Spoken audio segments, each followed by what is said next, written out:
په پیښور کې د پاکستان د لومړي وزیر عمران خان جنازه وشوه. په سلامونو مهار کلای کوم دوستانو، خدای دې وکړي چې جوړ او روغ اوسئ. د مطلب د شرکتونو مخکې دغه ویډیو را سره تر پای وګورئ.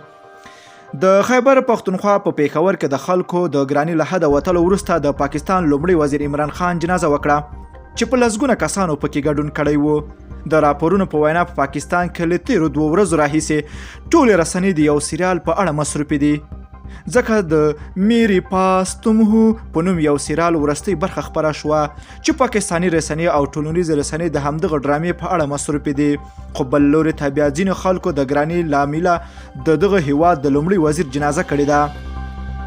په ټولنیزو رسنیو کې خپره شوې یوه ویډیو کې ښکاره کیږي چې د خیبر پښتونخوا په پیښور کې لسګونه خلک راغونډ دي چې مخې ته یو کټ ایښودل شوی ده چې یو سمبولیکه جنازه ده او دا جنازه د پاکستان لومړي وزیر عمران خان ده.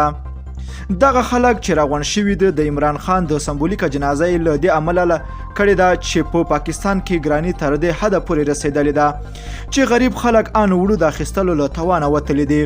په پاکستان کې د عمران خان د حکومت راتلو سره سم ورځ تر بلې ګراني زیاتې شوې دي چې اوس په پاکستان کې د وړو بحران هم رامنځته شوی ده او د دې ترڅنګ د ژوند اړتیا عادي شیان دومره ګران شوي دي چې غریب خلک د اخیستلو وس نه لري. یوازې وړو بوره غوړي بلکې تازه سبزي او تازه میوې هم دومره ګرانې شوي دي چې غریب خلک یوازې د اخیستلو هیله کولی شي. بل لوري ته بیا د پاکستاني حکومت وزیران خلکو ته داسې ریشخند ډکې مشورې ورکړي چې ان نړۍ ورته حیرانه ده. د خیبر پښتونخوا حکومت یو وزیر شوکت یوسفزي خلکو ته یوه مشوره ورکړې وه که وړو ګران دي نو مې خورئ، چې تاسې نه خورئ نو بیا بیرته به ارزانه شي.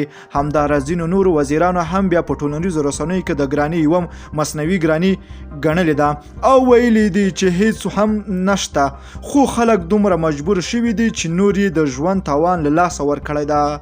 دوستانو دغه ویډیو چې څومره شیر کولی شئ شیر کړئ تر څو د پاکستان دغه ظالمانه کړنې باید تر بندې شي. که ویډیو مو خوښه شوی نو لایک او شیر کړئ. که غواړئ له تازه او دقیقو معلوماتو خبر شئ نو د لمر پریس یوټیوب چینل حتما د سره سبسکرایب کړئ. نور مو په پاک رب سپارم. الله مل شه، ښه وخت درته غواړم.